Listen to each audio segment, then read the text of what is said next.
Today it's easy. All I'm supposed to do is just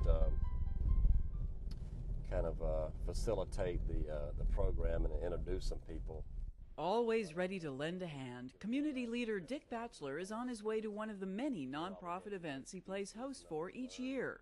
Today, it's the American Lung Association here in Central Florida. But he doesn't always stay so close to home.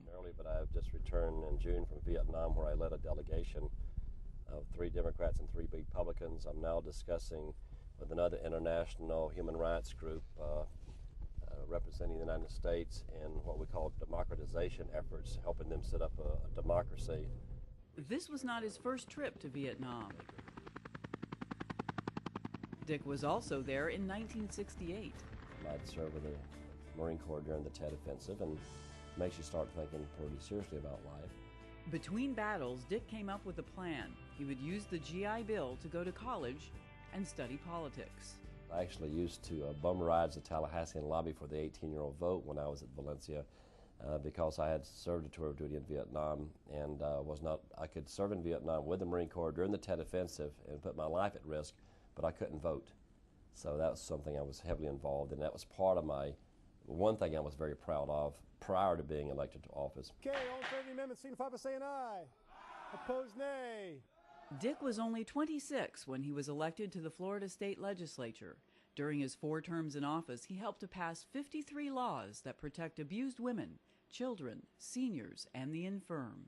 Really reforming the system because it had long been neglected. We had young kids 10 years old being shipped off the state mental institutions.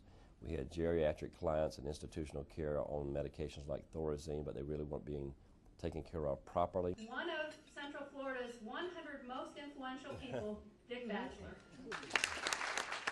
Dick ended his career in the legislature in 1982, but has continued to serve in many other ways. In 1994, he was tapped by President Clinton to observe the elections and the end of apartheid in South Africa.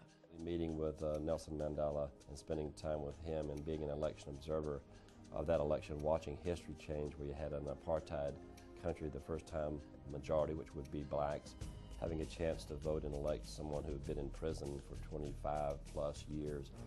Just absolutely awesome. The president called again in 2000, appointing Dick to the United Nations Human Rights Commission in Geneva. It's interesting to stand on the floor of the Assembly and the UN in Geneva and castigate Russia, which is sitting right next to me because of their invasion in Chechnya, and arguing with the People's Republic of China and the delegation from Cuba and others about human rights issues. So it makes you very proud to be American because we still carry that banner.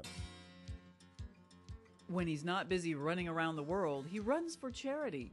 The Dick Batchelor Run for the Children has raised thousands of dollars to help abused children.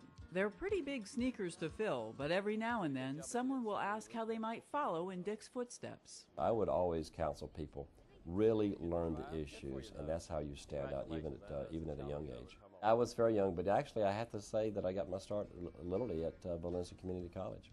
I got my start because I was interested in politics. I really wanted to deal with people, young people, abused children. Dick still works for young people. My job today is to ask you for your financial investment. And for human rights everywhere. Have a good one. Dick Batchelor, leader, humanitarian, Valencia, class of 1970.